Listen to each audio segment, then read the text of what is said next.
Olá, sejam todos muito bem-vindos ao nosso podcast, o Ponto Final. Esse é um espaço em que a gente busca estar convidando políticos aqui da nossa cidade, do nosso estado, para debater trajetória política, falar sobre política nacional, sobre o que acontece aqui na nossa cidade, no nosso estado. Meu nome é Gustavo Freitas, eu sou apresentador desse podcast. Eu já te peço para compartilhar esse vídeo, compartilhar esse nosso podcast para que mais pessoas tenham acesso a esse conteúdo. E hoje eu tenho aqui uma convidada muito especial. Nós vamos conversar hoje com a Marino Brito, vereadora pelo PSOL, vereadora de 6 mandatos, com passagem pelo Senado Federal, foi deputada estadual também, né, e agora retorna à Câmara Municipal. Marino, seja muito bem-vinda. Olá, Gustavo. Em primeiro lugar, eu queria agradecer a toda a equipe, ao Brito, ao Clóvis, a você em especial, o convite de estar aqui. Eu sei que aqui você procura fazer uma seleção das pessoas para fazer as discussões e eu me sinto muito honrada. Tive a oportunidade, o privilégio de conviver com o teu pai no Legislativo. O Carlinhos Carlos Augusto, né? Vereador Carlos Augusto, uma pessoa muito especial também, que deu muitas contribuições para a municipalidade, foi um parceiro em muitas pautas importantes e estratégicas para a cidade de Belém. Então, eu me sinto muito honrada, queria agradecer a oportunidade de estar aqui e estou à disposição para esse bate-papo no ponto final que inicia agora, né? Exatamente. Você falou do papai. Olha, o meu papai tem uma coisa interessante, assim, desde que eu sou novo, tenho 27 anos, mas já acompanho política há alguns anos aí. Então, de 3 gestões de prefeitura para cá, eu sempre converso com ele sobre Câmara, sobre coisas que acontecem, e assim, coloca aí 10 anos, mas nos últimos 10 anos ele sempre fala a mesma coisa: meu filho, na Câmara é só a Marino. Exagero, mas eu agradeço carinhosamente. É a que é combativa, é a que está do lado das pessoas, ela não tem medo de ninguém. Fala a verdade, ele ainda nem sabe que você está sendo entrevistado hoje, mas eu vou falar para ele com certeza. Ele vai nos acompanhar com certeza, né? Mas olha só, Gustavo, não sou só eu, né? Ainda bem que nós temos pessoas espalhadas por muitas regiões do Brasil, né, no Congresso Nacional, na Assembleia Legislativa, na Câmara de Vereadores e em outras câmaras de outros municípios brasileiros que assumem compromisso com a pauta social, né, assumem compromisso com a maioria da população, que é a classe trabalhadora, que são as pessoas que movem e que geram as riquezas nesse país a partir da força de trabalho. E definir uma posição nessa luta de classes não é mesmo uma tarefa muito simples, porque o mais comum são os parlamentares se converterem à lógica de poder, daquele poder que está estabelecido naquele momento. E a gente está para superar esse modo capitalista, né? Para superar essa lógica de que o Estado tem que ser mínimo, que as políticas públicas têm que ser privatizadas, entregues na mão da iniciativa privada, e tomamos as rédeas da defesa do interesse social, das políticas públicas a quem precisa, que é a maioria da população. E as políticas públicas só podem ser viabilizadas com um Estado forte, né? Seja no âmbito da União, seja no âmbito do Estado, seja no âmbito dos municípios. Se não tiver um município, um Estado e o governo federal não estiverem fortalecidos com os orçamentos destinados às políticas sociais, fragiliza sobremaneira a execução dessas políticas e o acesso e o direito a uma qualidade que a população brasileira merece e que tem previsão na nossa Carta Maior, que é a nossa Constituição Federal. Então, eu me sinto muito bem de ser reconhecida como uma pessoa que está deste lado, né? Que não muda de lado, que não se corrompe, que não se vende, que não se rende, e faz política com as mãos limpas. Isso é cada vez, infelizmente, mais raro na política nacional, mas a gente trabalha na contramão. E eu pego as mãos de quem quer ir junto comigo. Em muitos momentos, né, eu tive o privilégio de estar de mãos dadas com o Carlos Augusto, com Daniel Pegado, com Sherfan e outras pessoas que atuaram no decorrer da minha trajetória política. Então, é muito legal esse reconhecimento e eu espero que a gente fortaleça cada vez mais esse campo da luta de classe, mais aos trabalhadores, mais políticas e melhor qualidade. Marina, você tem 6 mandatos como vereadora de Belém, o primeiro em 1996. Então, não precisa nem dizer que você é uma pessoa muito experiente dentro da Câmara. O que mudou da Câmara da Marinô de 96 para agora 2026? De fato, eu me considero uma pessoa que já tem uma trajetória até longa demais para o meu gosto na política, né? Ocupando espaços parlamentares, não apenas na Câmara, né, mas na Assembleia Legislativa, no Senado da República. Mas eu considero que cada mandato é um mandato, cada experiência é uma experiência e as câmaras municipais, via de regra, e a Assembleia Legislativa, elas se movem historicamente pelos interesses do Executivo. Isso é uma coisa que, infelizmente, persiste ao longo desses anos. Muito mais estão se colocando à disposição de atender os interesses do Executivo deste campo da política que a gente chama o campo da direita, o campo do neoliberalismo, o campo desse Estado que pensa um modelo de desenvolvimento não a partir da lógica do interesse social, mas da lógica da exploração, do desmatamento, do avanço dos processos minerários sem controle, né, do agronegócio sem controle. E a gente que rema na contramão se ressente porque essa política tem se perpetuado historicamente. Então, um ponto muito negativo, né? Mudou de um tempo para cá por conta das lutas e das pressões políticas que os movimentos de mulheres, os movimentos de LGBTs, de negros e negras, a afirmação de que esse espaço da política, ele pode e está sendo ocupado por nós, da classe trabalhadora, por nós mulheres, por nós LGBTs, por nós negros e negras, e sendo exercido com qualidade, né? Então, por mais que exista uma forte relação de autoritarismo, de machismo, e sempre tem, né?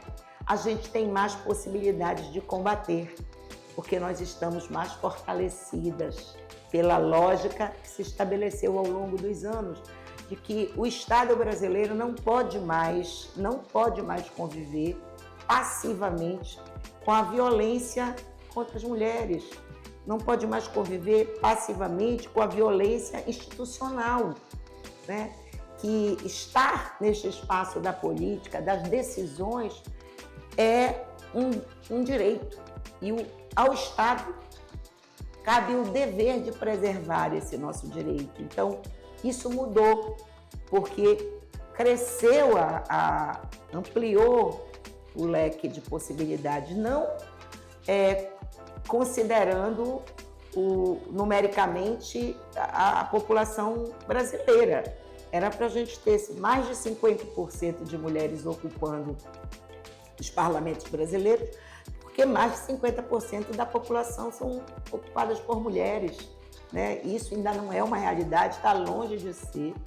Há violações de regras que estabelecem esses direitos das mulheres desde os processos de escolha das candidaturas, nos processos eleitorais, dos fundos, né, partidários, e a gente continua lutando para que o Estado de Direito seja respeitado. Então, essa nossa lógica também mudou. E mudou a pauta. Eu acho que mudou a pauta dos espaços parlamentares, né? Porque essas questões das ditas minorias, elas estavam fora do debate. Hoje elas estão dentro. a gente discute isso no plano diretor, a gente discute isso na lei orçamentária, a gente discute no plano plurianual, né? A gente realiza audiências e sessões especiais para debater, a gente chama as instituições, né? A gente coletivizou mais a participação nesses espaços. É muita luta, né? Eu tenho orgulho de ter feito parte de uma geração que botou o pé na porta, que iniciou, junto com outras que vieram antes de mim, momentos diferenciados na política, né? Então, isso é importante. Mas também a gente conseguiu introduzir pautas estratégicas para a sociedade, como o direito ambiental, né? Como o direito à vida, com os direitos humanos que estão previstos na nossa Constituição, que antes, quando se falava nesse assunto, isso é coisa de defesa de bandido. Hoje as pessoas estão compreendendo mais que se alimentar bem, que morar dignamente, né, que ter saneamento, que ter uma educação pública para os seus filhos é um direito humano e que eles precisam ser defendidos e preservados. E hoje eles estão no contexto das pautas legislativas. Nem sempre a gente consegue ter vitórias, né? Mas a gente impôs com as regras democráticas, mas com a luta contínua da classe trabalhadora e dos movimentos sociais, que esses debates viessem para as pautas parlamentares. Eu escuto, assim, dos vereadores que eu já entrevistei, eu escutei, porque assim, o que a população pensa da Câmara? Quando as pessoas pensam os vereadores, elas pensam, assim, popularmente falando, que o vereador não trabalha, ou que o vereador, quando aparece em manchete, é para apresentar algum projeto irrelevante, de título de cidadão, alguma homenagem. E eu escutei de alguns vereadores que um dos problemas nessa questão dos projetos é que o jurídico da Câmara é um jurídico arcaico. E aí você tocou num ponto importante agora, que você falou dessa relação do legislativo com o executivo, que geralmente câmaras e assembleias legislativas costumam ser quase que subordinadas, em sua maioria, ao executivo. O problema da falta de eficiência da Câmara é um problema jurídico ou é um problema de dependência? É lógico que não é problema jurídico. Pode descartar essa possibilidade. É um problema político. Se existe o artigo 71, que define regras no regimento interno da Câmara, se existem regras na lei orgânica do município, se foram definidas por decisões políticas, né? E, obviamente, oportunisticamente, o Executivo se utiliza disso para ter a prerrogativa sobre o direito de legislar sobre tudo, né? Agora mesmo nós acabamos de ver uma decisão de transferência de poder da Câmara para o Executivo em relação à questão do IPTU, que eu acho que nós vamos tratar, né? Mas a obrigatoriedade na regra jurídica é que essa pauta ela seja tratada por decisão do Legislativo. Não cabe ao prefeito, ao Executivo, definir as regras e o funcionamento de matéria tributária, né? Mas você pergunta, como que a população enxerga? Olha, eu tenho muitas preocupações sempre com esse processo educativo e sempre me coloco no papel de professora e de aluna, né? Porque ao mesmo tempo que a gente informa, a gente aprende, né? E eu acho que hoje a escolha dos parlamentares virou moeda de troca, mas isso não é por culpa do povo, é porque há uma precarização tão grande na sobrevivência das pessoas, né? A restrição de políticas sociais é tamanha que as pessoas acabam mesmo sendo induzidas e trocando o seu voto, escolhendo as pessoas pelo que está mais próximo dela ali. Ela conseguiu conquistar um emprego para o filho, numa terceirizada, ela conseguiu uma cadeira de roda, ela conseguiu acessar uma consulta no SUS, ou uma mulher fazer uma laqueadura, ou uma coisa do tipo, que isso é muito comum, né? E ela acaba se sentindo, a população acaba se sentindo na obrigação de retribuir.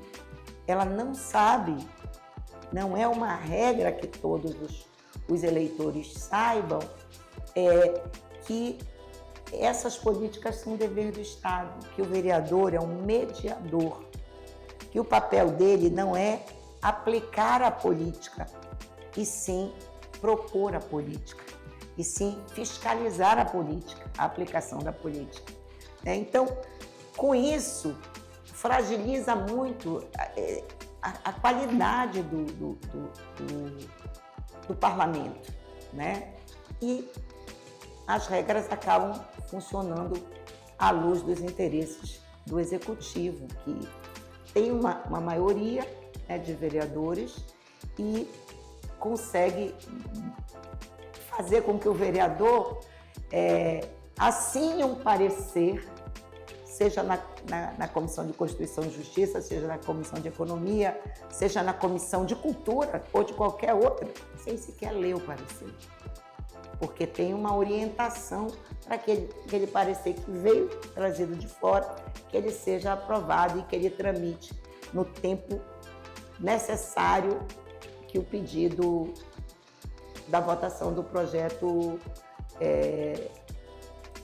foi feito. Então, é muito complexo esse cenário. A gente precisa muito trabalhar a questão dos valores, né? Porque se a população não conseguir perceber que ela tem um papel importante e que ela precisa fazer a escolha dos seus candidatos pela possibilidade de representação que ele vai ter na luta dos seus direitos. Se ela não perceber isso, a gente vai continuar tendo câmaras, assembleias e Congresso Nacional subservientes, né? Isso não significa que não possa ter oposição, que a oposição não tenha que ter qualidade, ou que as pessoas não possam estar na situação também, porque isso é da regra democrática. Mas o compromisso obrigatório do parlamentar é defender o interesse público, fiscalizar o executivo para que essas políticas cheguem a quem precisa. Eu não vou fazer a pergunta básica para você avaliar a gestão do Igor. Eu vou pedir para você me dizer o seguinte: como você acha que as pessoas vão enxergar o Igor quando acabar esse mandato? Balanço, né? Como as pessoas vão enxergar ele quando acabar esse mandato? Como que as pessoas enxergarão um prefeito que nos seus primeiros atos apresentou uma pauta, a Câmara Municipal de Belém foi aprovada com essa subserviência, de desmonte das políticas sociais, na educação, da extinção da FUNBOSC, né?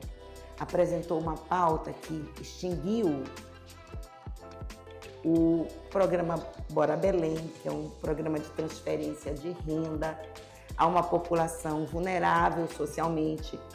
Segundo dados do IBGE, 39% das pessoas em Belém, desses 1.350.000 pessoas aproximadamente, vivem com uma renda abaixo de meio salário mínimo. E 13% não tem renda. Como fica na cabeça dessas famílias que recebiam esse recurso, desse programa de transferência de renda, a retirada desses valores pequenos, mas que serviam para comprar o alimento, para ajudar no pagamento da energia, para garantir um transporte do filho para a escola, né? Como que a gente vai avaliar um governo que um dos seus atos foi fechar o restaurante popular, que servia cerca de 1.900 refeições com qualidade todos os dias por R$ 2 na área central ali do comércio, onde tem uma população que habita em situação de rua, pessoas que vivem do mercado informal, que a gente chama de ambulantes, nós chamamos de camelôs, né? E que ficaram sem esse programa. Como que a gente vai avaliar um governo que reduziu para até 10% os créditos que eram liberados para mulheres em vulnerabilidade social, vítimas de violência, que eram atendidas no Banco do Povo, né, e que tinham uma capacitação num programa chamado Donas de Si, para saírem dessa situação de vulnerabilidade e, a partir de um pequeno empreendimento, garantirem a sua sobrevivência. Como que a gente vai avaliar um governo que desmonta a estrutura do serviço público para reduzir e retirar direitos conquistados ao longo de décadas, como o Estatuto do Magistério, né, que atinge a rede municipal de ensino, como o Estatuto dos Servidores Públicos, que atingem guardas municipais, que atingem servidores da FUNPAPA, aquele servidor que está lá no CREAS, que está lá no CRAS, atendendo a mulher que não consegue enterrar o seu filho, né, que precisa entrar no CAD único para receber a Bolsa Família, né, que tem vulnerabilidade no atendimento às questões de saúde no município. Aquelas pessoas que estão ali na ponta estão sendo atingidas pela retirada de direitos através do Estatuto do Magistério Estatuto do Magistério, Estatuto dos Servidores Públicos, né? Então, quando a gente vai avaliando as políticas públicas de como a prefeitura está substituindo a lógica que estava estabelecida na gestão anterior, como, por exemplo, de tirar da mão da população mais humilde, que precisa da educação pública, o Palacete Pinho, que era uma escola de arte, foi recuperado, restaurado e se tornou uma escola de arte, de cultura para atender as crianças das escolas municipais e que agora está na mão da iniciativa privada e a gente ainda não sabe exatamente o que vai funcionar, se vai ser um espaço de um restaurante, para atender o interesse do setor privado, ou a privatização das praças, como está se dando, ou a entrega de prédios que estão anunciados, como é o caso do Palacete Bolonha, como é o caso do próprio Palácio Antônio Lemos, que já sediou a Câmara Municipal de Belém em décadas atrás.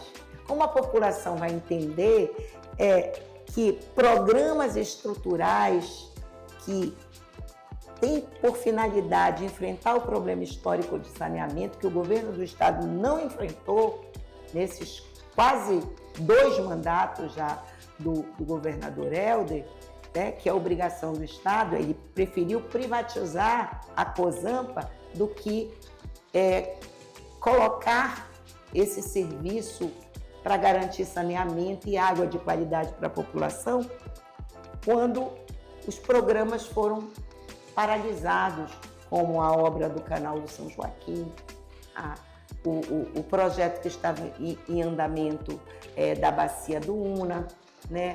o projeto do Paracuri, né? Em áreas que as pessoas sofrem com alagamento e que só vai cessar quando fizer um serviço como foi feito aqui na área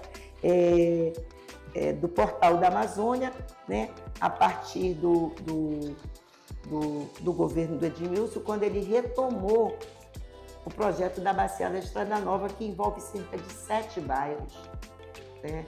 Então, com o saneamento, com as águas sendo jogadas a não sei quantos quilômetros para dentro da Bahia, né? E que não mais retornam, porque tem grandes comportas capazes de escoar a água e não fazer elas retornarem para para as ruas, para as casas das pessoas. Eu estou aqui falando e pensando ao mesmo tempo que talvez o nosso horário do podcast acabe, meu querido, e eu não consiga dizer todas todos os serviços que foram desestruturados na cidade, né? Você viu alguns, a gente conseguiu mobilizar a opinião pública, outros a gente conseguiu mobilizar o Ministério Público, né? No âmbito estadual, no âmbito federal, outros a gente conseguiu mobilizar a Defensoria Pública e a gente conseguiu mobilizar o Judiciário, né? Com ações movidas pela Defensoria e pelo Ministério Público, como, por exemplo, obrigar, juridicamente falando, o prefeito a reabrir o Estado Popular, que até agora não reabriu. Já passou o prazo dado pela Justiça. Ou seja, para a prefeitura atual, para a gestão atual, o judiciário não precisa ser respeitado. As decisões judiciais podem ser burladas, né? Como decidiu também que o pronto-socorro da 14 não pode ser fechado, como eles queriam fechar, para estruturar, para entregar na mão da iniciativa privada. Então, nós estamos assim numa tentativa de lembrar aqui neste momento quantas questões e quais questões que são estruturantes para a cidade, né? E a gente não consegue resolver. Eu dei entrada num projeto de lei que foi discutido com a população de Belém através do Fórum de Mudanças Climáticas, que é um projeto estruturante para a área ambiental, né? Que discute os impactos socioambientais, que foi baseado no levantamento, no estudo que o prefeito Edmilson conseguiu recursos da União Europeia e que foi feito para saber o que mais impacta na vida das pessoas do ponto de vista dos gases de efeito estufa, e está lá engavetado na Câmara Municipal de Belém, porque não tem ordem do Executivo para que tramite, né? Então, é muito difícil alguém que tenha consciência social, que tenha uma visão crítica de gestão, que ele termine este mandato com uma avaliação positiva, né? Porque muita coisa ruim, né, aconteceu nesse período e tem muitas ainda sendo anunciadas, algumas delas dentro desse pacote que a gente chama de pacote de maldades, que foi apresentado à Câmara Municipal de Belém no período de recesso, através de autoconvocação e de convocação extraordinária. Então, eu espero que a avaliação da população seja crítica, porque o que a gente ouve nas feiras e nos mercados, você sabe que eu vou às feiras, eu vou aos mercados, eu vou às escolas, né? Eu visito as atividades, eu estou nas atividades culturais da cidade, no Carnaval, né? Que está aí, até agora, o Carnaval está há menos de um mês para acontecer e até agora as escolas de samba não foram recebidas, os critérios não estão claros de como vai funcionar, né? Então tem muita coisa acontecendo e tem muita gente arrependida. As pessoas falam claramente que estão arrependidas de terem dado o seu voto ao prefeito, porque ele anunciava a esperança, ele anunciava uma cidade mais democrática, mais humana, mais efetiva de políticas sociais, e isso não aconteceu. Ao contrário, ele cortou o que tinha. Uma dúvida. O Igor, o prefeito, ele alega, isso eu já escutei algumas vezes de entrevistados, e não só aqui, mas conversando mesmo, pessoas que fazem parte da gestão, que o primeiro ano da gestão do Igor foi um ano para arrumar a casa, que inclusive foi feita uma redução de custo, de reorganização financeira da casa. E eu queria que você comentasse sobre essa reorganização que está sendo feita na prefeitura. Olha, eu arrumo minha casa diferente, tá? Eu arrumaria minha casa diferente. Eu arrumaria vendo o que tem e o que precisa fazer a mais para melhorar.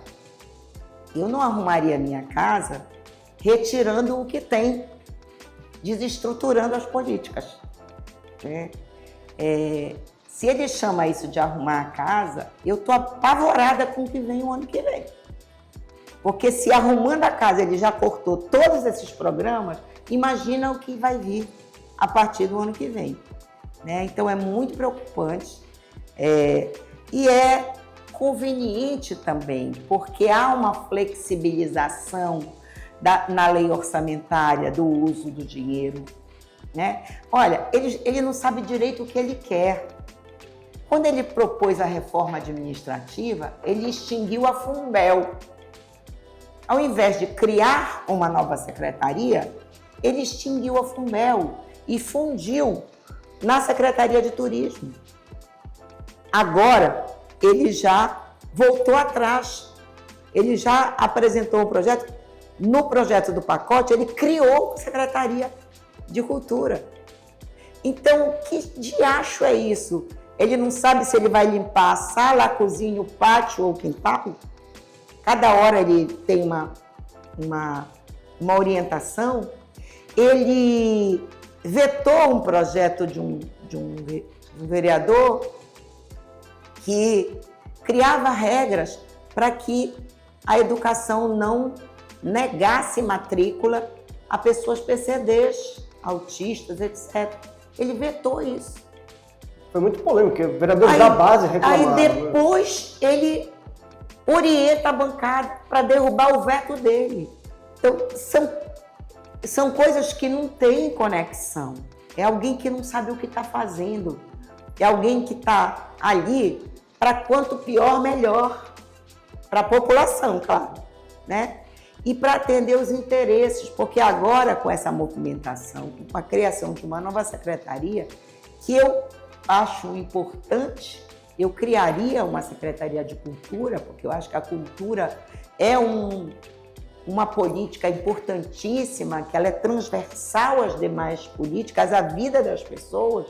O nosso Estado, com todo o potencial cultural que tem, a gente poderia sobreviver de cultura. Nós temos aqui no Estado várias manifestações culturais ancestrais. É o samba de cacete, é o lundu marajoara, é o marambiré, lá da minha cidade, do Quilombo do Pacoval de Alenquer, né? Enfim, tem tanta coisa, tem tanto artista de qualidade, músicos, compositores, poetas. Nós poderíamos estar exportando a nossa cultura. Nós poderíamos estar vivendo não apenas de eventos, mas ter no cotidiano do funcionamento da cidade um impulsionamento da política cultural. Né? Envolve aí o carnaval, envolve as quadrilhas juninas, os bois bubás, os pássaros juninos, que é eu falo, eu me arrepio, porque é uma coisa nossa, só nós temos. Não tem isso em outro estado brasileiro, né? E pulsa na veia dos produtores culturais, dos artistas, né? Que fazem resistência para manter com muito sacrifício a existência dessas manifestações culturais, né? E agora, nesse exato momento, os arrastões nas escolas de samba, que é um fenômeno. Olha só, de que vive o Rio de Janeiro, se não do turismo? O que é que está na pauta carioca como principalidade? É o Carnaval do Rio de Janeiro. É tão importante, é tão pujante e é tão forte do ponto de vista da economia que São Paulo hoje repete a experiência do Rio de Janeiro e está virando já há algum tempo um polo econômico importante. E aqui que nós temos um carnaval que tem a quarta escola de samba mais antiga do Brasil, mendigando para conseguir recursos para pagar um carro-som para fazer um arrastão no final de semana para apresentar ao bairro o enredo, o samba enredo, né? Motivar. Isso combina até com a história do Mangueirosa, né? Que publicou uma nota esses dias dizendo que não vai ter o circuito em 2026, alegando falta de patrocínio, e é muito importante isso, envolve a iniciativa privada também, mas que não houve. Inclusive, nós fizemos uma entrevista com o sócio-diretor do circuito, que disse que não houve aí um contato direto com a prefeitura no sentido de resolver o problema, que ficou meio que empurrando aquilo ali de banho-maria. E isso encaixa até no que você está falando sobre a questão da... Isso tem a ver com essa falta de visão clara sobre a política cultural, né? Não tem porque não quer ter. Não tem porque não está na veia do prefeito e da sua equipe o respeito a essa importante pauta que são as manifestações culturais. Eu me solidarizo também com o Circuito Mangueirosa, né? Sou assídua das atividades que eles realizam, né? Assim como dos desfiles das escolas de samba, dos blocos de carnaval de Belém, né? Frequento vários espaços desses, sei o quanto isso está sendo deixado para o último plano, né? Agora mesmo, né? Daqui a pouco eles vão dizer que não tem recurso porque a gente não entrou na justiça e conseguiu suspender o pacote para criar a secretaria. Mas o orçamento que foi votado não foi à luz da nova estrutura. Até porque a nova estrutura foi votada no período de recesso, quando já tinha sido votado a lei orçamentária anual. Então, a lei orçamentária anual, ela serve para nutrir as políticas públicas das secretarias que estavam existentes naquele momento. Então, não está dissolvida a Sencult, que é a Secretaria de Turismo e Cultura, né? Então, ela é vigente ainda, porque não tem uma nova secretaria criada. Então, o que falta é política. Eu estou aqui, você fala que não foram recebidos, né? O diálogo não foi aberto. Nós estamos há 1 ano pedindo uma audiência para o prefeito. Não é para pedir pinico, não é para pedir emprego, não é para pedir benécias, é para discutir exatamente as políticas públicas. Dizer que falta e que é preciso. Nós tivemos uma cópia aqui e não conseguimos aprovar um projeto ambiental na Câmara. Eu tenho uns 12 projetos tramitando. Eu conversei com uma pessoa... Só para fechar, e o prefeito não recebe. Se você for conversar com os vereadores, o que a gente ouve nos bastidores é que não tem grandes diálogos. São só os eventos, nas inaugurações ou no aniversário de Belém, que eles reuniram no almoço, né? Mas eu não vou fazer parte disso. Eu quero uma audiência para tratar da pauta política. Como é que a gente vai enfrentar o problema da violência contra crianças e adolescentes, do abuso e da exploração sexual em Belém? Eu quero saber como é que a gente vai enfrentar essa questão da pauta da violência doméstica e sexual, que envolve e que fazem sofrer muito mais as mulheres vulneráveis economicamente, as mães solos, né? Eu quero discutir com ele sobre a política da assistência social no município, o que é que está sendo feito, o que é que vai ser planejado para enfrentar esse problema das pessoas que vivem em situação de rua, que são cidadãos abandonados pelo Estado brasileiro e que precisam ter política. Eu aprovei o observatório para tratar dessa política. Eu quero conversar com o prefeito para que isso seja instalado, porque tem recurso federal para vir. Mas como não tem política, não tem como recepcionar os recursos, né? Não tem como credenciar a cidade para os editais que estão sendo divulgados pelo governo federal em todas as áreas. Então, nós estamos aqui num momento muito complexo, né? Eu sou uma apaixonada pela cultura, sou autora de muitas leis municipais, né? Que criou o Dia do Carimbó, sou autora da lei que introduziu nas escolas o ensino da capoeira, né? o projeto de poesia nos ônibus, que não foi viabilizado até agora, né? Dia do Escritor Paraense, dos contadores de história. Tem muita coisa na minha pauta que eu venho trabalhando com os movimentos sociais, que não é minha, portanto, né? É da cidade, que a gente não consegue diálogo. E a gente apresenta os projetos na Câmara e simplesmente ou são engavetados ou são rejeitados, porque precisa da aprovação do prefeito. É uma Câmara subserviente, como eu disse, e, portanto, esse debate da cultura está travado também. Eu tenho emendas parlamentares impositivas. Esse ano de 2026 já era para estar iniciando a aplicação das emendas. Historicamente, quase 100% das minhas emendas são dedicadas à área cultural. E como é que eu vou? Em que momento, com quem eu tenho que conversar para que os recursos das emendas que são impositivas possam chegar na escola de samba, no Boi, no Pássaro, no Circuito Mangueirosa, né? Eu apoiei, como deputado estadual, com emendas, vários programas na área da cultura. Criamos o circuito lá em Santarém, em Alter do Chão, do Festival de Cinema. Apoiamos a questão do Marambiré.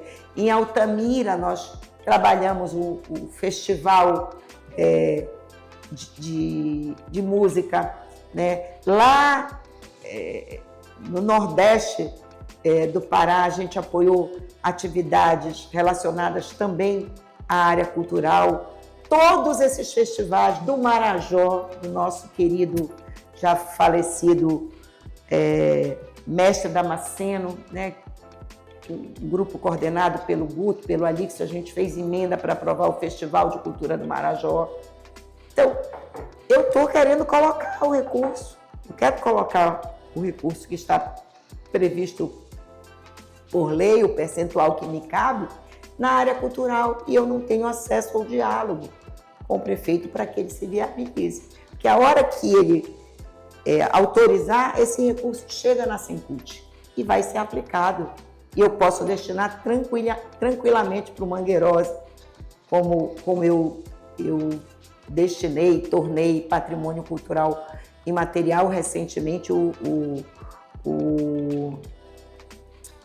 Psica, Festival Psica, né? Que é um grande festival no âmbito internacional. Então, Aí deixa eu lhe perguntar, uma pessoa que eu não vou saber afirmar se ela tem ligação direta com a prefeitura, mas está ali pelas redondezas, nós publicamos algumas coisas sobre essa situação do Mangueirosa, ele veio me dizer o seguinte, que o grupo, a direção do Mangueirosa pediu à prefeitura cerca de 2 milhões de reais para fazer o circuito. Eu não sei se esses valores conferem também. E assim, o tom que ele falou comigo foi, 2 milhões é muito.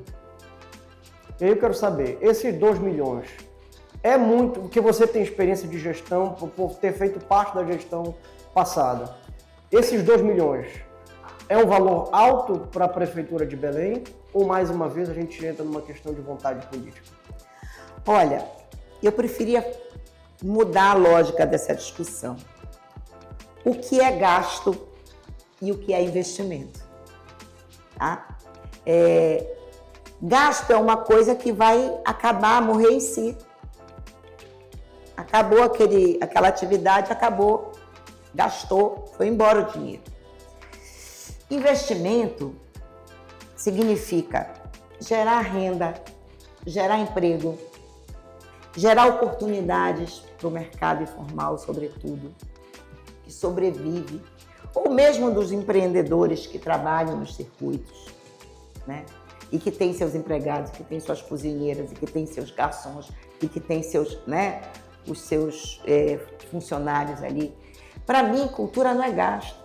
Para mim, cultura é investimento.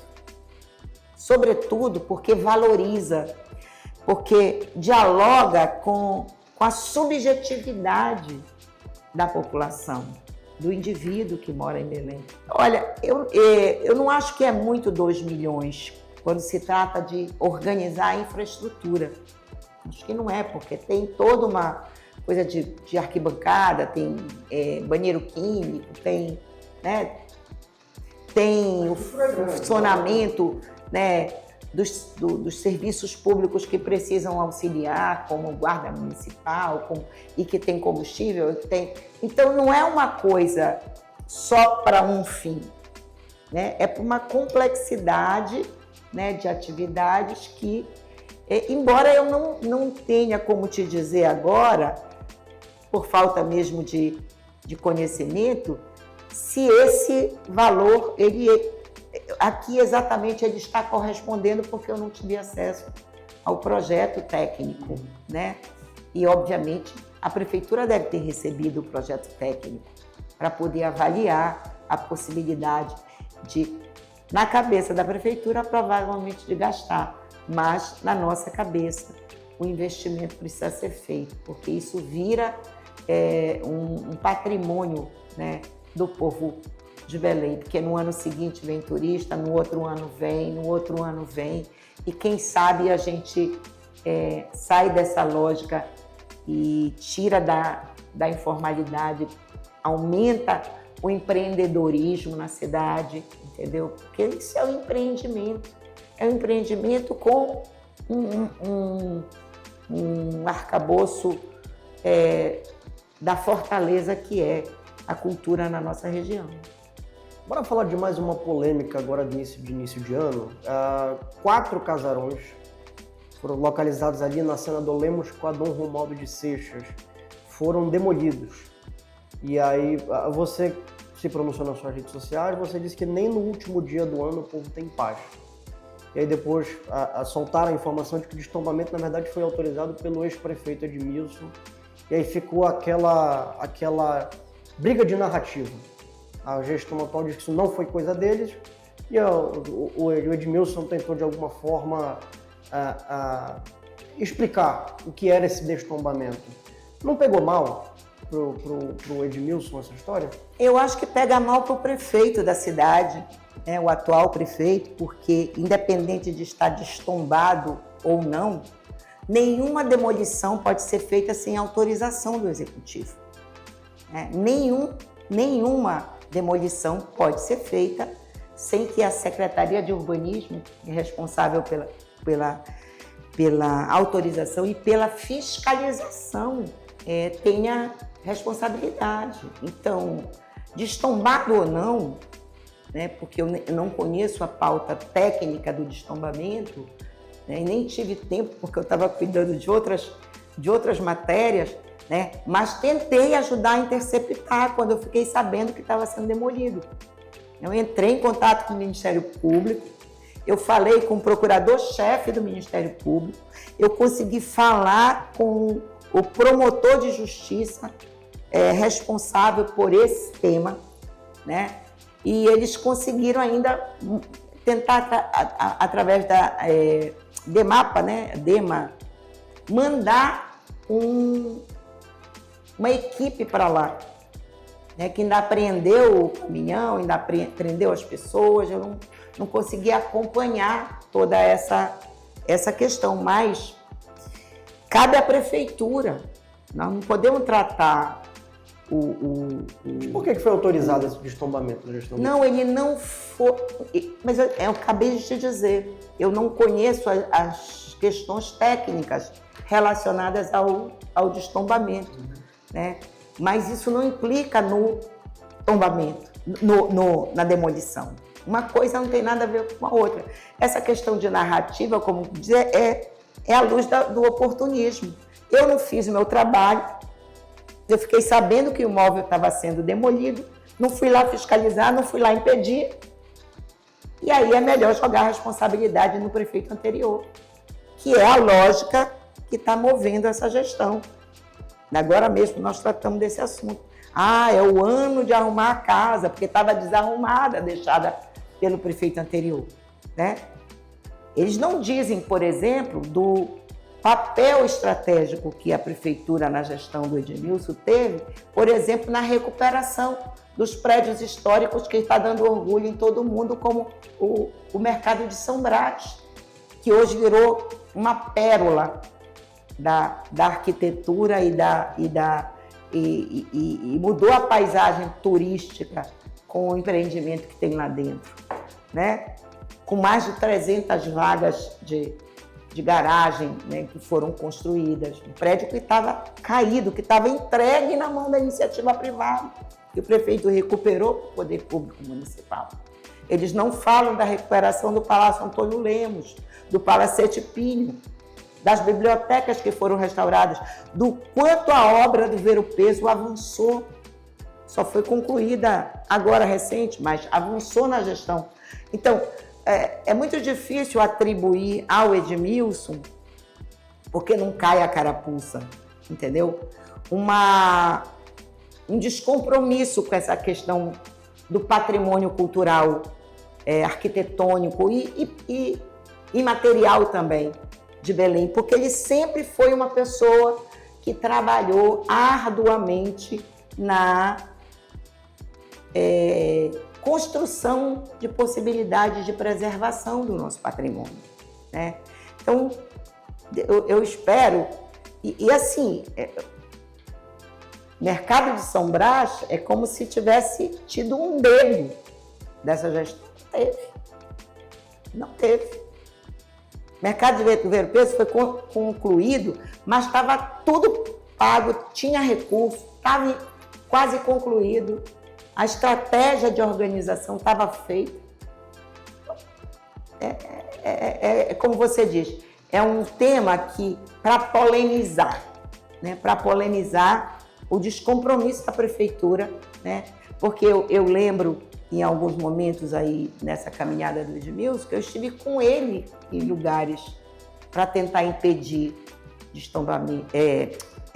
demolição, para tentar impedir construção em áreas de orla, né, que tinham acesso ao rio. Então, não cabe, é como se diz assim, olha, não colou. Esse negócio ficou nos blogs majoritariamente vinculados ao interesse da fofoca e da política que não aprofunda, sabe? Eu prefiro aprofundar. Eu estou aqui sendo sincera, não conheço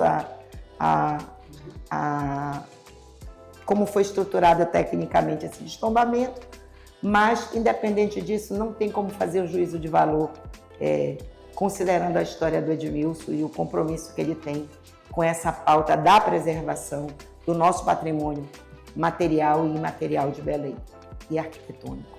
Marilô, vamos falar agora da sessão extraordinária, que no dia do aniversário de Belém, a Justiça do Pará suspendeu os efeitos da sessão, da 8ª sessão extraordinária, durante o recesso parlamentar. A sessão ela durou quase 24 horas, foi quase uma batalha ali que ficou você e a Vivi Reis trocando o microfone, né? Quando você subia, ela descia, você descia, ela subia. E foi aprovado um pacote de medidas que vocês chamaram de pacote de maldade.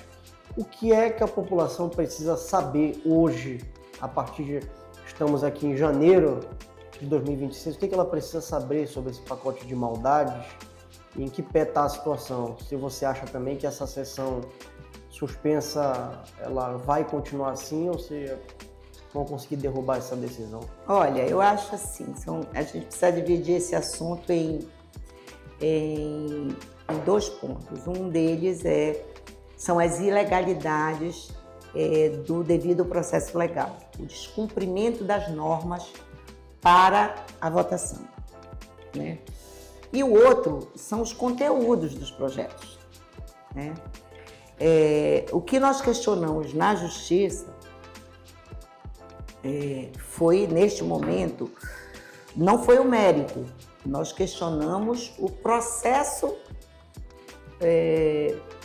originado no Executivo e cumprido pelo Legislativo, que não acatou as normas regimentais da Câmara Municipal de Belém, nem da lei orgânica, nem do Estatuto, nem do regimento interno.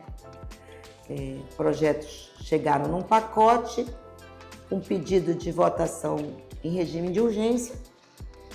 Eles foram colocados, uma parte na autoconvocação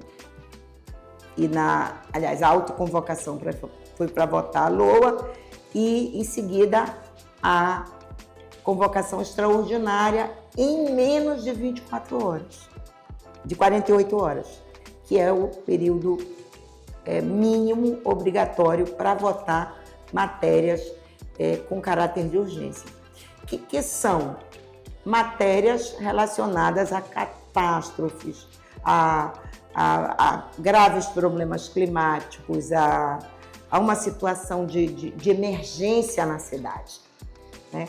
Não tem nenhum projeto nessa pauta que veio da prefeitura que esteja caracterizado para tramitação de urgência. Começa por aí, então a população precisa saber. Não tinha urgência e a Câmara atendeu o pedido do prefeito e colocou em regime de urgência, descumprindo, inclusive, os prazos do regime de urgência.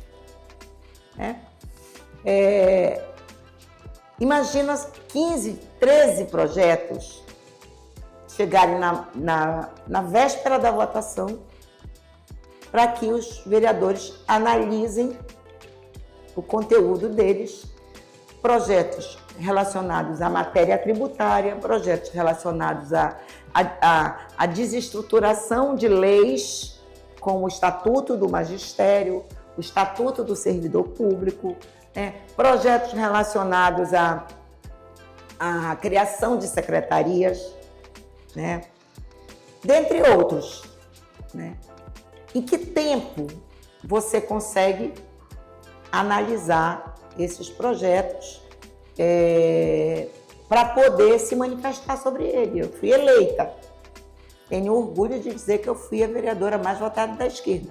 Mas independente, se eu fosse a última na lista da votação, eu teria direito igual, de ter acesso com a antecedência prevista na lei para me preparar para a discussão do projeto, para apresentar emendas, para analisar os pareceres das comissões que foram dados de forma assodada, para poder chegar no tempo que o prefeito queria e que a Câmara obedeceu. Então, a liminar que saiu, concedida pela juíza da 4ª Vara da Fazenda Pública, entendeu que a nossa tese de ilegalidades, de não ter tido espaço, inclusive porque debate projetos estruturantes na vida da cidade e na vida das pessoas, não foi divulgada, não foram antecedidos por audiências públicas, como prevê a regra constitucional, o Estatuto da Cidade, enfim. Então, essa liminar foi concedida. Eu não tenho como te afirmar se ela não vai ser derrubada. Eles estão trabalhando para derrubar a liminar. A liminar definiu que esses projetos devam voltar para as comissões para que no tempo regimental, eles sejam analisados para dar tempo dos vereadores se prepararem para fazer a discussão sobre isso. Enquanto isso acontece, não tem validade o conteúdo dos projetos. Eles não podem se transformar em leis, mesmo que a prefeitura já tenha publicado no Diário Oficial. Então, ela não pode executar a política prevista naquela decisão dos projetos aprovados. Então, esse é o primeiro aspecto. O segundo aspecto, a gente está torcendo para que o judiciário dê provimento e que o projeto, a nossa ação judicial, ela siga, foi um mandado de segurança, ela siga até o final das análises que são necessárias para poder julgar o mérito da ação. Nós fizemos a discussão sobre o conteúdo dos projetos, mesmo que assodadamente, viramos madrugada, uma madrugada que foi o tempo que nós tivemos, e apresentamos muitas emendas para poder dar tempo de discutir o mérito. O que estava errado, o que estava certo, o que podia, o que não podia, o que estava dentro da lei, o que não estava, o que é inconstitucional, o que não é, porque veio tudo aprovado pela Comissão de Constituição e Justiça como se fosse estivesse tudo certo. No caso do IPTU, por exemplo, eles não apresentaram nenhum estudo sobre os impactos da mudança das regras do IPTU. Dizem, o secretário afirmou ontem na audiência que nós tivemos na OAB, que eles só fizeram uma adequação à lei federal. Não é verdade. Não é verdade. Uma das coisas que eles estavam tentando fazer era isso. Mas eles transferem ao executivo poder de definir alíquotas, de definir o valor venal dos imóveis. O valor venal dos imóveis definidos por uma regra executiva contraria a legislação tributária brasileira. E quando você aumenta o valor venal do imóvel, né,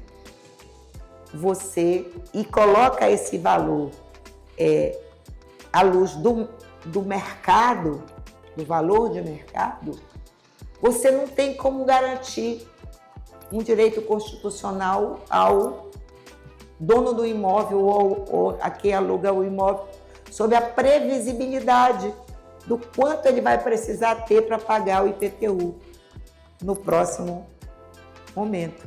Então, o valor venal versus a alíquota dá o valor do aumento do IPTU. Passa a aumentar automaticamente quando muda a regra do mercado. Nós vimos agora, por exemplo, no período da COP, que o mercado se descontrolou. O valor dos imóveis foi um boom, né? Teve intervenção nacional, internacional, não sei o quê. Mas imagina o IPTU nesse período. Olha, a gente quer justiça fiscal. A gente quer que ajuste as regras, e isso só se pode fazer com estudos para avaliar o que mudou na cidade, o que mudou naquele bairro, com uma planta de valores, levando em consideração uma visão aerofotogramétrica. Tem uma série de elementos técnicos que incidem sobre essa decisão dessa planta genérica de valores, né? E isso não foi feito pela prefeitura. Eles estão alterando as regras no olhômetro.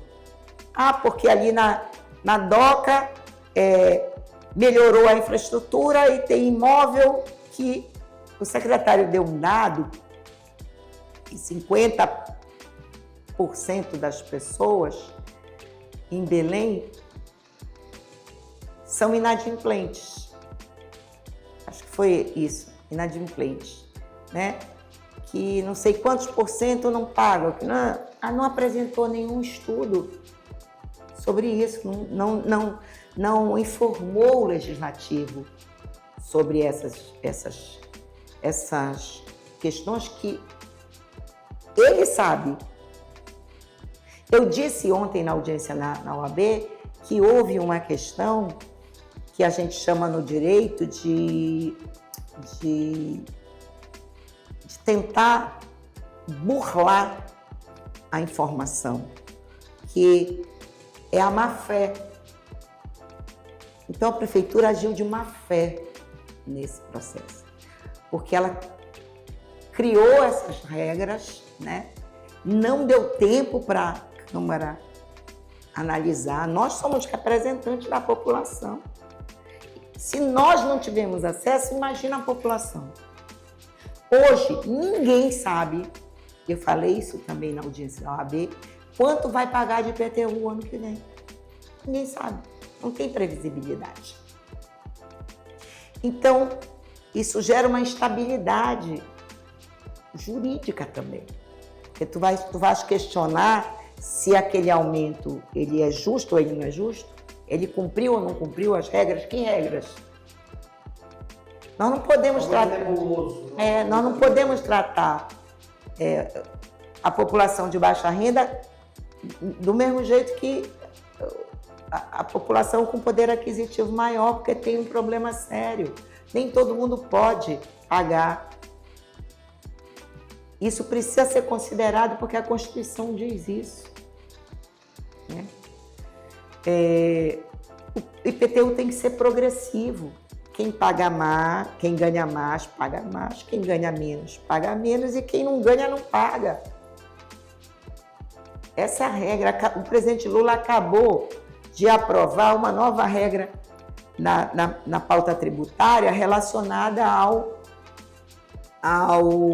imposto de renda. Quem ganha até R$5 mil por mês não paga mais. É obrigado a declarar imposto de renda. Isso é uma regra que favorece um setor da sociedade que estava pagando igual, enquanto as grandes fortunas não são taxadas. Então, isso é preciso que a população entenda. Você que está assistindo esse podcast, fique sabendo que nós estamos trabalhando para que haja transparência nesse processo de discussão, né? Para que ninguém seja pego de calça curta. Ninguém tem nada contra se você tem vários empreendimentos. Se você tem responsabilidade por vários. Não, mas a gente quer que você pague com justiça, né? O que você e que você tenha clareza e possa projetar o seu orçamento para garantir o cumprimento da regra que está em dia com o pagamento do seu imóvel. Isso incide sobre TBI, isso incide sobre ISS, isso mexe com a economia do município. E isso é sério. Não foi tratado com a devida seriedade por parte da prefeitura. Por outro lado, os servidores públicos. Foi desmontado o Estatuto Magistério. Desmontado. Estatuto que foi conquistado com muita luta, participação social, direitos adquiridos. Olha, todo mundo vai ser nivelado. Seu professor que está há mais de 30 anos em carreira, ele não vai poder receber as gratificações que ele conquistou ao longo da carreira dele. Ele vai receber como se ele tivesse acabado de entrar no serviço público. Tem muita coisa. Mexe com licenças, as licenças. Nós conseguimos aprovar uma emenda a muito custo, porque uma pessoa podia adoecer mais de 5 dias. Tu vai fazer uma cirurgia de câncer, tu ficas no hospital no mínimo 15 dias, um mês. Ainda tem um tratamento, ainda tem, né, a quimioterapia, a radioterapia, tu não pode ter licença para isso, porque tu perde as tuas gratificações. Então, são regras de uma maldade, de um desrespeito ao ser humano, esse ser humano que é o nosso servidor público, o guarda municipal, o agente de portaria, o que está ali no CRAS, no CREAS, né? Que atua na atividade de fiscalização do trânsito, do transporte de Belém. Então, foram muitas mudanças feitas e muitas delas nem chegaram no pacote de maldades.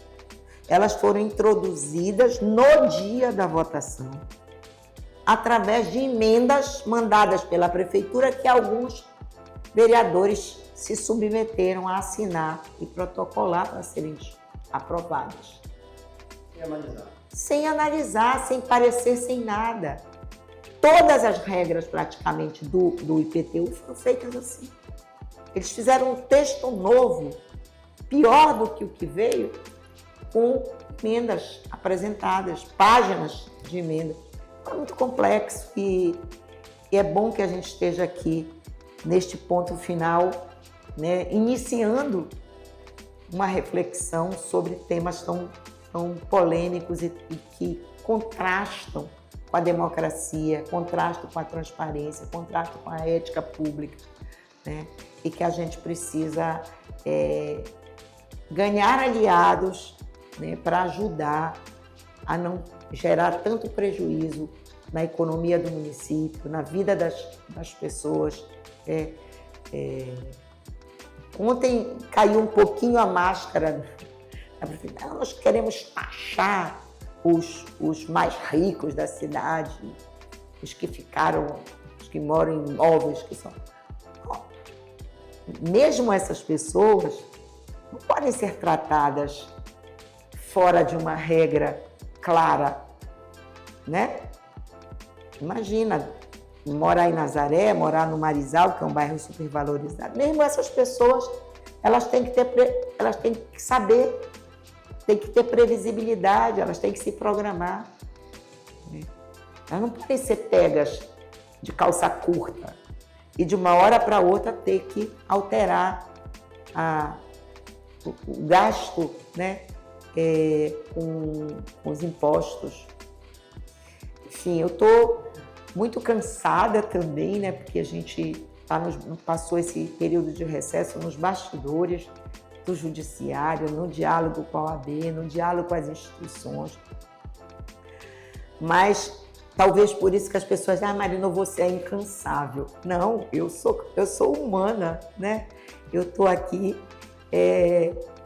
também querendo ter o meu direito ao descanso. Eu defendo a redução da jornada de trabalho da escala 6x1. A gente tem brigado nessa pauta nacional, né? Porque todo mundo tem direito a ficar com a família, a ter descanso, a ter lazer, a ter oportunidade de se reoxigenar para a rotina de trabalho, que é sempre muito árdua, principalmente para as mulheres, né? Principalmente para quem tem compromisso social e que está preocupado para que as regras sejam estabelecidas para melhorar a vida das pessoas. Então, estou muito feliz assim, de estar aqui com você, de ter te conhecido agora nessa fase adulta, porque eu já tinha tido contato contigo quando tu eras muito, muito mais jovem, né? É um prazer estar com você aqui. A gente vai passar agora para a última parte dessa nossa conversa. Você falou da pauta nacional, e a gente vai terminar fazendo algumas reflexões aqui, rápido, sobre a esquerda. O Edmilson teve 3 mandatos na prefeitura, a população deu a ele um terceiro mandato, 3 mandatos, estou falando certo. E a população também não reelegeu ele, aliás, sequer deu a ele a chance de ir para o segundo turno, saiu com menos de 10%, se não estou enganado. O que deu errado para que você consiga chegar na prefeitura e 4 anos depois sequer disputar um segundo turno? E aí eu deixo um espaço para fazer uma outra reflexão também um pouco mais profunda. Como é que você enxerga o cenário da esquerda no Brasil pós-Lula? Porque o Lula hoje é um fenômeno liderado pelo PT. Como é que fica a esquerda depois que o Lula sair de vez da vida pública? Você enxerga isso como um movimento natural ou com uma preocupação do que pode vir depois dele? Bom, primeiro eu queria dizer assim que eu considero o Edmilson uma das figuras públicas do campo da esquerda mais importantes de Belém do Pará e da Amazônia. Eu acho que o Edmilson se compara em expressividade, em qualidade, em comprometimento social e político ao que hoje o presidente Lula representa para o Brasil, né? Guardadas as diferenças, né? E a ocupação dos espaços públicos, políticos, né? Eu acho que nós estamos assim neste patamar. Mas, sobre a pergunta que tu me fizeste, eu diria assim, existem disputas de narrativas, né? E eu acho que neste momento da eleição de Belém nós perdemos essa narrativa, perdemos o nosso foco na disputa da narrativa. porque se você for avaliar, e eu falei ainda há pouco, na desconstrução das políticas municipais, o governo do Edmilson trabalhou muito pela cidade. Edmilson fez muito esforço com uma redução de quase 500 milhões só da cota parte do ICMS, de fundo de participação do município, pegou um período de 2 anos de pandemia e ajudou a salvar vidas, estruturou a rede municipal, trabalhou fazendo interface na busca de vacinas, ninguém morreu por falta de leito em Belém ou por falta de respirador, né, como em alguns lugares no Brasil aconteceu. Né? Trabalhou arduamente com esse princípio de que a vida é muito importante. Nós pegamos 2 anos do governo Bolsonaro, né? 2 anos de desmonte das políticas públicas, de cortes na área da saúde, na área da assistência, na área da educação. Isso impacta a vida da cidade, o seu orçamento. E mesmo assim, o Edmilson conseguiu fazer muitas realizações na cidade. Eu acabei de dar o exemplo do Mercado de São Brás, eu acabei de dar o exemplo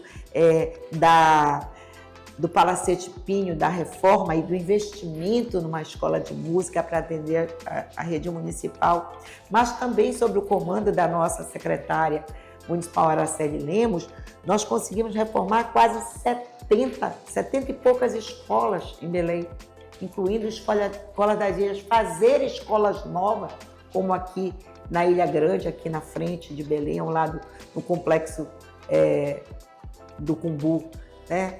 Escolas lindas, reformadas, qualificadas, propiciando uma qualidade muito maior, né, na educação pública. Conseguimos botar Belém no cenário internacional como uma cidade livre do analfabetismo, considerada pela ONU, né, pelo esforço que foi empreendido no programa de educação de jovens, adultos e idosos em Belém.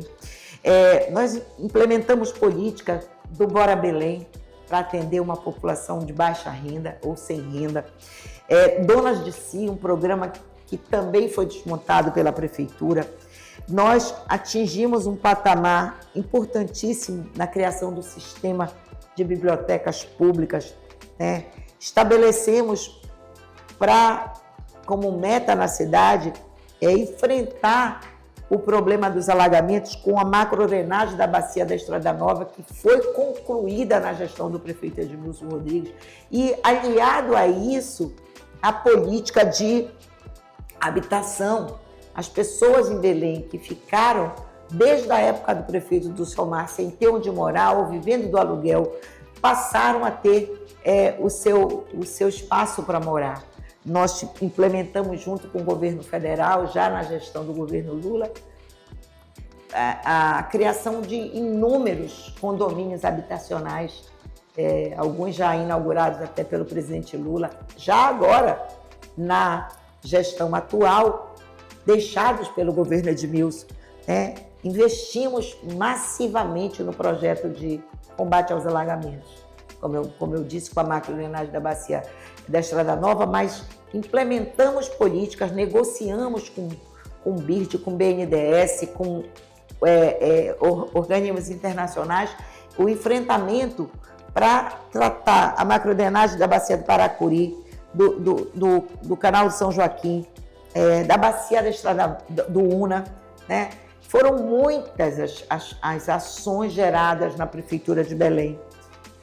No campo da saúde, gente, olha só, nós passamos de 29% para 85% a cobertura do atendimento das famílias em Belém no programa Saúde da Família.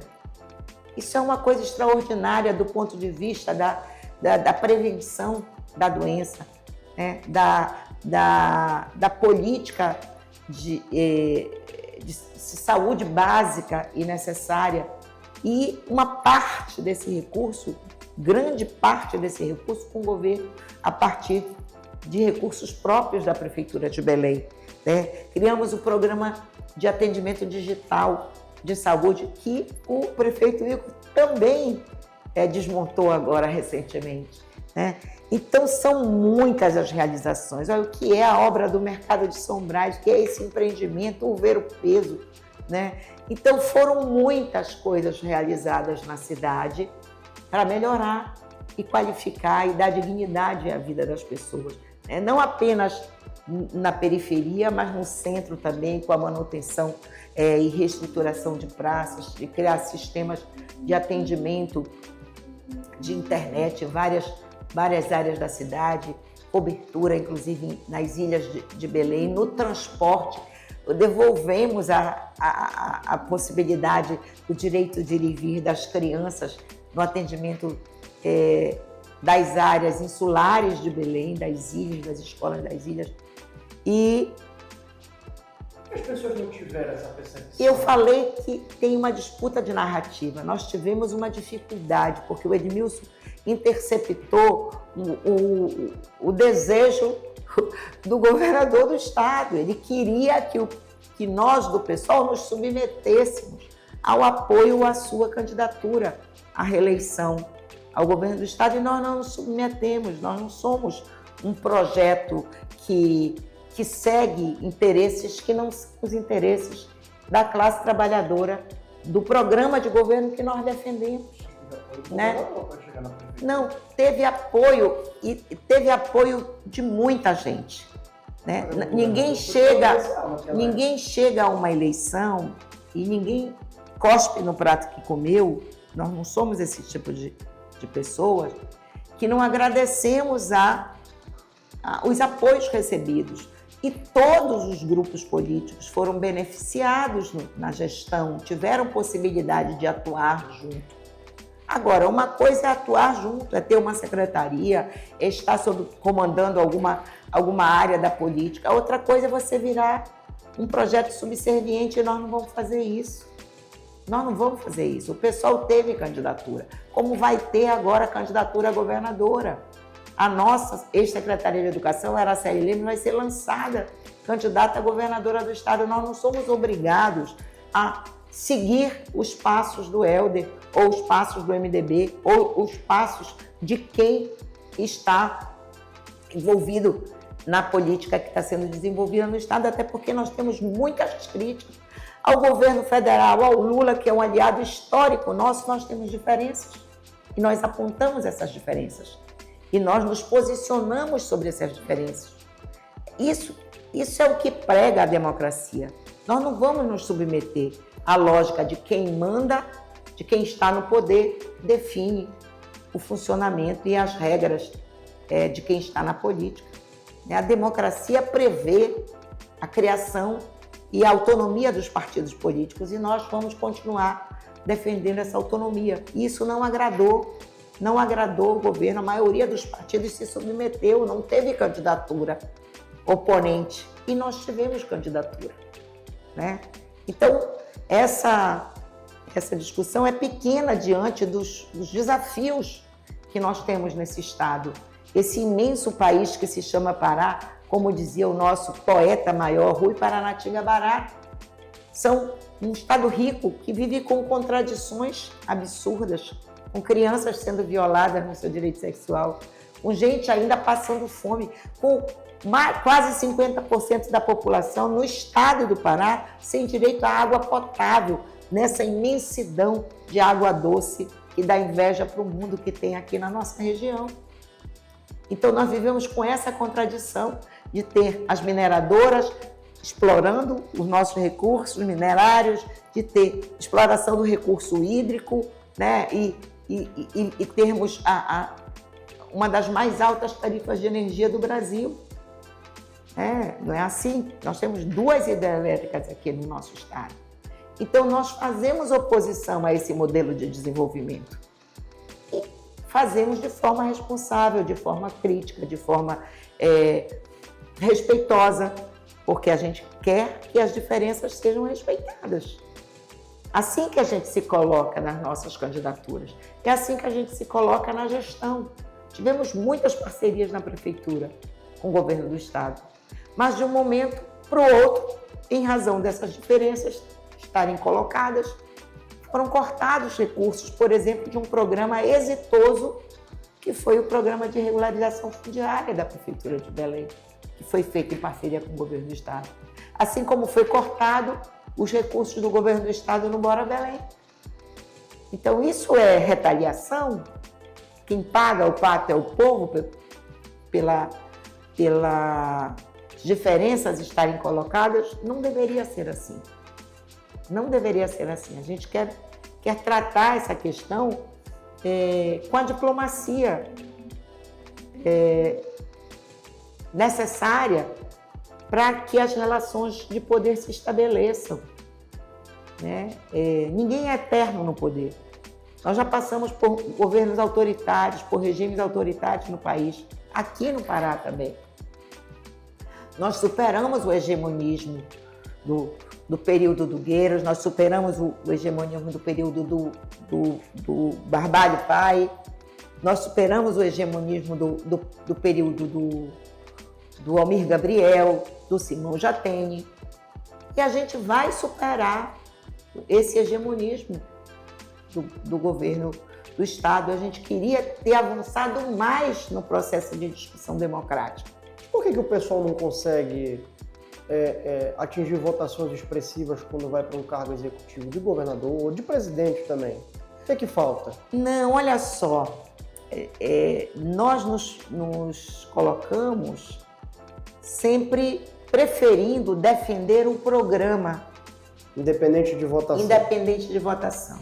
Né? Agora mesmo o pessoal se debruçou profundamente, eu estive presente no Encontro Nacional, quando o partido ouviu todas as regiões do Brasil, né, os seus filiados, para definir um novo programa de governo para o pessoal, para atualizar o nosso programa diante da conjuntura, porque a conjuntura tem mudado, né? O modelo capitalista, a forma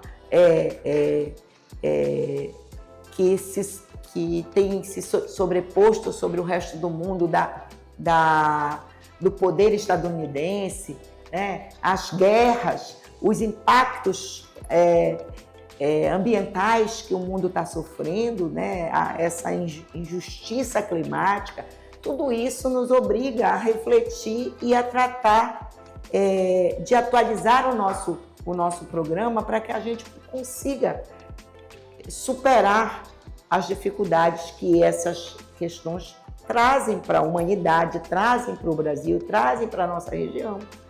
E a gente tem esse programa como princípio, né? Por isso que as pessoas dizem assim, mas Marino, tu está sempre defendendo o que tu acredita. Eu estou sempre defendendo o que eu acredito. Porque eu defendo o que coletivamente a gente vem construindo. Eu não sou dona das minhas ideias todas. Elas produzidas coletivamente. A gente vai construindo os passos para chegar até elas. E eu me sinto orgulhosa de fazer parte desse conjunto de lideranças que tem construído o PSOL. Agora nós recebemos uma figura importantíssima na luta, na pauta feminista, que é a Manuela Dávila, que se filiou recente ao PSOL, né? Nós temos o trabalho maravilhoso sendo realizado pelo nosso querido Guilherme Boulos, que hoje é ministro do governo Lula e é ministro pelo reconhecimento do trabalho da sua atuação política, não apenas na Câmara Federal, mas nas pautas que estão estabelecidas, na forma de organização do seu trabalho político. Então, nós estamos compondo o governo Lula e nos orgulhamos disso, né? E fazemos da nossa participação uma possibilidade de colaborar com o enfrentamento das dificuldades e com a criação de políticas que ajudem a melhorar a vida das pessoas, né? Nós estamos confiantes que o governo Lula vai ter um caminho para a reeleição, porque o Lula, talvez diferente do que nós fizemos, ele tratou da narrativa, né? Ele tem tido mais cuidado com essa questão do tratamento com a grande imprensa, com os setores sociais, né, que estão envolvidos na macroeconomia do Brasil. Eu acho que a gente sempre tem que aprender com ele. Lula sempre nos ensina. Acabou de dar um show, né, de representatividade e de qualidade nessa relação internacional, na organização desse bloco do Mercosul, no diálogo com a União Europeia, né, no enfrentamento do tarifaço que foi imposto para o Brasil, né, buscando alternativas para os setores econômicos não ficarem prejudicados, o que em cadeia geraria desemprego, né? Nós estamos num momento especial de crescimento do emprego no Brasil, num momento especial de combate à fome no Brasil, que é uma coisa que nos importa muito, que é garantir a qualidade de vida das pessoas. Então, nós estamos muito esperançosos que os caminhos que o presidente Lula e sua equipe do governo estão dando, com todas as diferenças que nós temos com o governo federal, e nós temos diferenças, por exemplo, em relação à questão da exploração do petróleo na Foz do Amazônia e outras questões que estão pautadas. Mas esse governo não é autoritário, esse governo permite o diálogo, esse governo não quer impor a sua vontade sobre a nossa. Ele nos respeita como parte do processo de construção de uma sociedade livre, igualitária, fraterna e feliz. Ele acredita no nosso potencial e nos nossos princípios. Então, facilita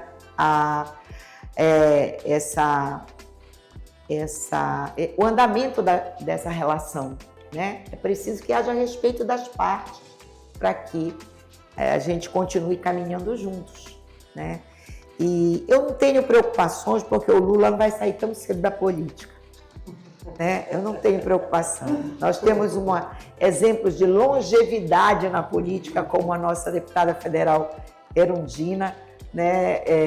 Que são pessoas firmes, né? Então, já tem um trabalho historicamente voltado para os interesses da classe trabalhadora e que se move sempre nesse sentido, mas também da capacidade que o presidente Lula tem de intervir, né, de ser esse grande estadista, de ser esse defensor da soberania nacional, né, de nos orgulhar enquanto um gestor, mas enquanto um ativista, né, um militante, como a gente gosta de chamar, né, da grande política.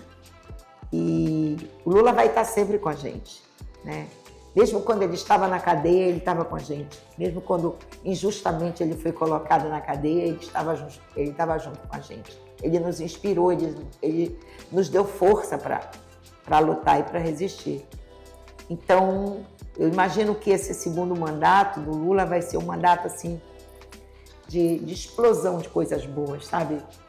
Para melhorar a vida do povo brasileiro, para enfrentar o analfabetismo, para enfrentar a violência sexual para enfrentar o narcotráfico, para enfrentar, né? A gente vê resultados aí da Polícia Federal desvendando assim verdadeiros esquemas que foram estruturados nesse país de corrupção, de máfias dentro mesmo das organizações, das instituições públicas, né? Usando dinheiro público para benefício e para aumento de grandes fortunas. Nós vamos trabalhar uma lógica de fazer uma grande campanha, né, para eleger o Lula como nossa prioridade. Vamos ter candidatura estadual, vamos ter candidatos a deputados federais, vamos ter candidatos ao Senado, vamos disputar e tentar reocupar aquela vaga na Assembleia Legislativa, eleger a nossa deputada e trabalhar com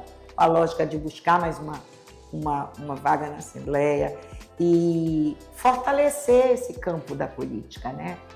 Porque quando a gente não ocupa os espaços, ele é ocupado pelos nossos opositores. E os nossos opositores não nos representam no cotidiano da sua política. Vide, né, o que aconteceu recentemente em Brasília, né, de deputados paraenses votando para reduzir os direitos ambientais, votando para facilitar a vida dos corruptos no Brasil, dos esquemas, das emendas PIX, né? E tantas outras pautas que nos envergonham, né? Eu fico com vergonha alheia de ver um deputado paraense votando nessas pautas contra o interesse da nação, da nossa soberania, contra o interesse da democracia, contra o interesse dos setores produtivos desse país, da classe trabalhadora, né? E por isso a gente vai fazer a disputa, porque a gente quer ocupar nosso espaço, a gente quer construir um mundo novo, a gente quer continuar sonhando, plantando sementes. A pressa não é a perfeição, né? A gente precisa convencer as pessoas de que o voto no PSOL, nos nossos candidatos, é um voto que lhe dará a representatividade necessária para defender os interesses sociais da nossa população. E assim a gente segue, né? E eu não sei se a gente terminou, mas se a gente já terminou... Não, eu queria te agradecer. Tinha tanta coisa ainda para conversar, mas eu acho que a gente vai precisar fazer uma parte 2 dessa entrevista em algum momento. Eu adoraria. Tem muito assunto que ficou aqui para conversar, mas eu queria agradecer a sua presença aqui. Foi uma honra. O nosso podcast aqui, o Ponto Final, o portal, o Fluxo está de portas abertas para quando vier, que tiver interesse em trazer pautas que sejam de importância para a sociedade, vai ser um prazer. E foi uma honra conversar com você sobre tudo. Falta tempo. Precisava de mais uma tarde aí para a gente continuar essa conversa. É uma tarde importante para essa conversa, sem dúvida, que valoriza o nosso trabalho, né? Dignifica, né? Ver uma pessoa tão jovem, uma equipe tão jovem como essa, querendo dar luzes ao trabalho que a gente vem desenvolvendo ao longo dos anos, né? Sem dúvida alguma, uma coisa que me alegra poder ter participado com vocês, fugir um pouco, né, da rotina de trabalho e também de um momento especial que eu estou passando, porque eu estou terminando um mestrado em Educação na Universidade Federal do Pará. Estou na minha reta final, preciso defender agora em fevereiro a minha dissertação e está muito aperreado. Eu digo que é muita ousadia da minha parte com todas essas tarefas que eu tenho, né, aos 66 anos de idade, com tantos desafios, né, na política, com tantas ameaças que a gente sofre. No cotidiano a gente nem falou disso, né?